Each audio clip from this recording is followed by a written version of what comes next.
So ayun guys, nagtitiktok po kami ngayon. At ewan ko dito sa batang to, tignan nyo. Nagre-retouch pa siya. So ayun guys, opo, nag-aayos siya. At bakit naman meron pang ganito dito sa table? Pero yan guys, opo, nag-check out na naman kasi yung babaita na yan. Bagong-bago po kakadating lang kanina. Chloe, ano ba yung nasa iyo ngayon? Book palette. Book palette. Patingin nga, pakita mo sa kanila.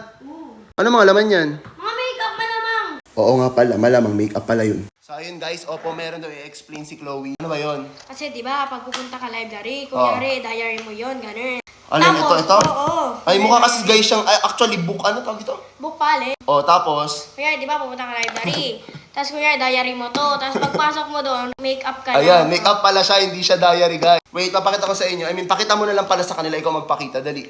Ayan. So, isang page ng eyeshadow palette. Sobrang daming laman guys, Isang sobrang mura niyan. highlighter. Dito lang din namin yan nakuha. Isang page ng blusher. Anong blusher? Blusher to, oh. Ah, Oh, iba pala blusher. tawag. So ayun guys, kung gusto niyo yan, nandyan lang.